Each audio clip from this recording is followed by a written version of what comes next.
Hey everybody, so I've been asked a couple times about doing a guide through Mythic Sylvanas and how we did it. Our way's a little bit different. We don't have a lot of boomkins, so it kind of required me as a hunter to play more of the add damage role. But throughout the video, I'm going to explain, why I make the decisions that I make and what I do and why that I do it. The opener is pretty important, I would say. I play Koryan and then I basically play a normal typical stat weight.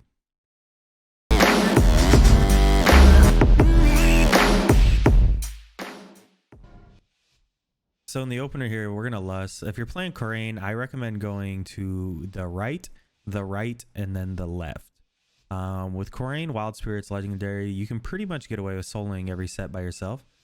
So right through here, you're not gonna pop anything off the rip. I use Wailing Arrow because later on in the fight, that's gonna be essentially what carries my add damage on the Dark Sentinels. But right through here, I'm just looking to get as much damage as I can out. And then about 25 seconds is when I know I have to get my first double shot off. If I don't get my first double shot off, it kind of screws up everything else since we're not playing Koryan. But basically right about now, I already know that I can weasel to 27, which you end up seeing me do. And then I'm preparing. If you look at my weak core 5, 4, 3, 2, 1, ideally by 4, we already have our Wild Spirits and True Shot going out. And that just helps for the last set of chains, but that's pretty imperative to get it out, and it usually ends up being a pretty big difference. The other weird thing is I kind of rely on the weak ore right there because I know that I can get my volley out and not waste any, but it also allows me to make sure that I'm ready going into this hat. Avoid. Essentially that weak ore just tells you that while yes it says 0, it's actually 0, like 1 then 0. It's not just 0 and then the ads come out. It's a whole nother second after. So right through here, you're going to see me save my ability from our legendary bow just because it ends up being more value for me in the long run to sit here instead of waste it on single target, especially considering it's probably only going to hit anywhere from 11 to 33k. And our group had a lot of damage, but our warlocks weren't really pouring into the Dark Sentinels, so it was more pivotal for me to save it until then. So right now, as soon as your double tap is coming up, you just get it right on cooldown. One of the issues you'll learn is a majority of the time, as you see, I didn't get the stack that I was trying to get. But a majority of the time, you end up just wasting stacks here. Right through here, it's pretty good to save a trick shots right through here.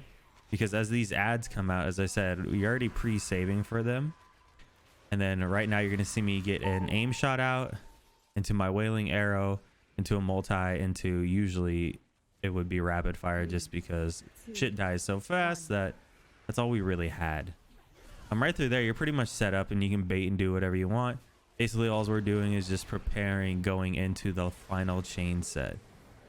This one's not as pivotal. Like now as we kill it, I think our guild does so much damage now that it doesn't really matter. As a hunter, you'll learn that you are just a squishy character on this fight. I would recommend playing with the Anima conduit, but in the end, it's not that important. So right here, I try to get grabbed again, but most of our guild are mongrels, and I don't get anything here. This is why the double tap build into Wild Spirits Lego is really big right through there. The other big thing is you can learn is if your guild kind of plays around it. So you're gonna see me just sit here and wait because we're not doing any damage. If your guild actually plays around your Wild Spirits, you can actually nuke those 4 right off the start all by yourself. So right through here, same thing. I'm going to get my Wailing Arrow out because it's uncapped, so it does the most damage that it's going to do. I think the biggest one I had throughout prog, I think was like 140 or something. Now as we go through, we're just kind of hanging out, waiting. This is where you want to save your turtle. I actually didn't want to use my turtle there, but end up using it there anyways. So turtle's really good because one, you can sit in the solo back and soak by yourself behind the group, but it allows you to instantly get out and move. Our group had an issue where we couldn't kill everything fast enough, so I ended up actually sitting here and just pouring majority of my damage into the middle, knowing that we can get out the most people, and then I transition over to myself. There's other thing that a lot of people don't know about. So as all these ad sets are coming out right now with the arrows, and then along with all the rive going out, so if you were to stand basically where you see the circle of my mouse cursor is behind Sylvanas, The ones that are coming through the ghost don't actually hit you as they come through. So you can actually stand behind her in that far right corner where you're going to see our tank abrasive stand here shortly, and you're safe. The only one that matters is if it comes through is Sylvanas' herself, but as you see all the other ones come through, it doesn't matter. So he can stand right there. None of them are ever going to hit him. That's actually a spot I would recommend. If you're having healing issues through here, boomkins are huge. So if you're playing a Venthyr boomkin that's going into that phase anyways, instead of him pre-ramping, spamming like remove corruption, you need him to actually sit there and spam healing throughout. Have a, you know, as many wild growths as you can or regrowths as you can. I know our tank Nerf Bear, he ends up carrying a lot of the healing there with his own convoke during that time, but it just depends. So if you're going left here, the biggest thing is to make sure that you get your buff up, which evidently I did not do. You can get 2 casts right through there pretty easy, and then right through here your main damage is Soul Judge, and we have so much damage through here that I end up just focusing Goliath damage through here. It just ends up being easy. It's basically, you know, as always, get as much damage as you can out through here. I find just a little nook here to make it pretty easy for our group, but the fight itself isn't too overly hard. The only scary part through here as a hunter is where to use your turtle. So if you're struggling as you're playing, you can actually use your turtle to run through all of these haunting waves, and none of them will hit you. Even if they hit you, it doesn't actually count for stacks. But the issue is you're actually going to need the Crushing Dread here in a second. On the second platform, when I go right here, you're going to need it for Crushing Dread. Just because you're playing a hunter, you don't really have many, you know, DRs other than our 1-3 minute survival of the fittest. So it kind of helps out to have. Right through here, the big plan is basically just volley on cooldown and then get your double tap up. I use a macro as pretty much everybody does, but in 9.15 you're not going to have to anymore. Or just bind it to something, you know, awkward. I save my wailing arrow through here instead of single target as well. We actually have a lot of boss damage in our group. We have a bunch of capable players who can do a ton of single target. So right through here I always flow back, and then I go to the far right knowing that I'm one of the fastest characters coming out of the gate with disengage and then post haste. Right through here, same thing. Need to get your steady shot buff up. I believe this time I actually do it. So right through here you can actually turtle and run through everything. If not, the best option is to stand right back there and just wait for everything to go on. I do not use double tap here. That's why I use it there, because I would rather have for my boss damage. So right through here, here's where the Crushing Date comes through. Dread, excuse me, not Drake. The biggest damage here is just making sure that you get the interrupts. The detonations are going to go off. Your group is not going to always be able to kill them. I mean, we had our Ellie Shaman basically just focusing them during this time, but it's not the most important. The reason why I don't pop cooldowns there is because we have a Windwalker who's popping all of his cooldowns there. You see me end up using my CD there because of Crushing Dread damage. So right through here, if you're on this cooldown set, it's actually easier. What you're going to see me do is sit on this platform and just get as much damage out as you can before you go and worry about getting to the gate, because you're going to have a wave here which is very easy to be dodged, and then you can walk in and gate when everybody gates. We have somebody who trolled us there, left a little early. So ironically now, I think when I leave this platform of our last kill, I think I left this platform at like still 13k or 12k or something, but it just kind of depends. The damage that's going out is a little scary through here, but once you get through this last little wave, these points usually are the easiest part to spread because they don't hit you. You can sit here and you can move with this. We chose the CC in majority of this. It helps, but it's not the most imperative. Do not use volley here to scumbag damage. It has absolutely no value and actually doesn't even count for Warcraft logs. So through here, this is where the fun part comes. So if you don't get your double tap here as soon as you're transitioning, which you need to sit there and spam it, you're not going to get it at all. So you're going to end up screwing up all your cooldowns for later on, and you end up catching like your double tap in the middle of your wild spirits a little bit to the later end, which is fine, but it's just easier to play the other way. This is my soak spot. I never really move from this spot until we're soaking as a group here to spread out the debuff. There's not a whole lot going on through here. You're just kind of pulling damage as much as you can. The reason why you don't see me wailing arrow here is because I'm playing the double damage legendary, so it's better for me to just wait till I get my cooldowns up here in a second. If you're being greedy, you can sit there and wait till the last second, but there's really no reason to do so.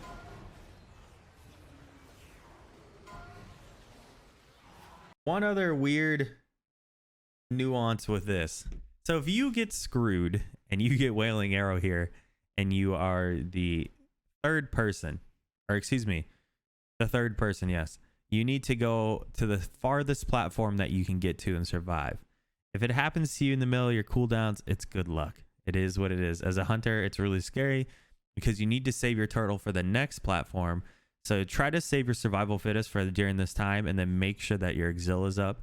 I personally ran the conduit for the extra 20% healing just because there's a couple times where I would just fall over all by myself out there. So I would play it as you go with your group, but that's probably more something I would be looking at if I were you. Right through here, just, you know, prototypical, get as much damage out as we can here. Biggest thing is have your group move, and then you move accordingly to how they move through the daggers. Right through here, don't worry, don't stop casting. The interrupt has no effect on you. You're gonna see me knowing that I'm not gonna get all my damage out here. So right through here, you're looking pretty good. If you can come to this phase about 10k after your usage of cooldowns, you're looking really good for a pretty good pull for you as a hunter. But of course it's all different. Since you're playing Koryan, you're all front loaded anyways, so it's a little bit hard to say. Right through here is another good place to use survival of the fittest. It just depends on your healers. Most of the time through prog, we didn't have a lot of issues with this. We actually had a couple pulls where we didn't even drop Ashen and we were fine because the paladin was dead. And the same thing, you're just using things on cooldown, making sure that they line up for your last big push. You're going to get 2 more true shots out of this, and then that's, you know, basically it. I actually make a mistake here by not getting the wailing arrow off early enough, as I should have. So that's just my fault. And just using your arcane procs as, you know, as you typically should.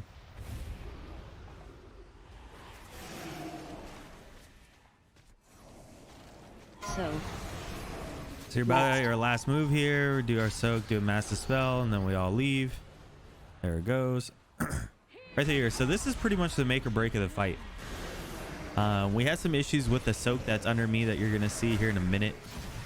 For us, I don't know why we had this issue. A lot of times the player just wouldn't go out and soak because basically it always spawned on me, so I think he assumed that I was always going to soak it. But being a hunter, we can't exactly just soak unnecessary damage just to soak it.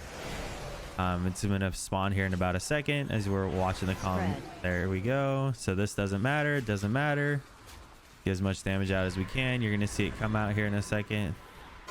There's the soak. He just has always assumed that we were going to get it. So we actually ended up having this priest grab it for a long time, and then finally towards the end he decided that he was ready to go and grab it. So as we walk in here just to get the debuff out, you can see the dot. Bane arrows will kill you if you let them fall. So this is usually the hunter soak.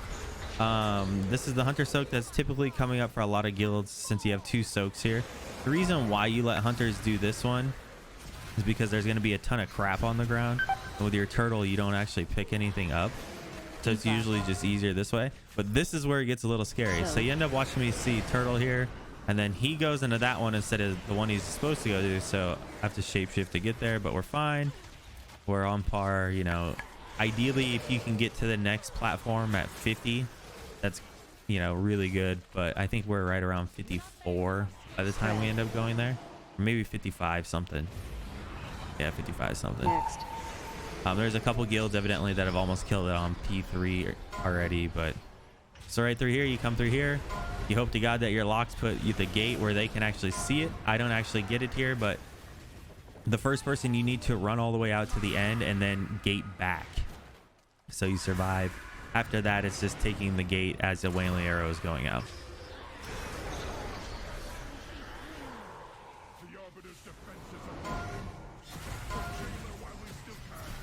So right through here, we're about to lust. After all this happens, we're going to go stand on the sigil that they just cleared. And then from there, it's kind of just burn. I mean, there's not a whole lot. It's basically you either kill it or it kills you. I think I end up picking a stack here. No, I don't. Spread.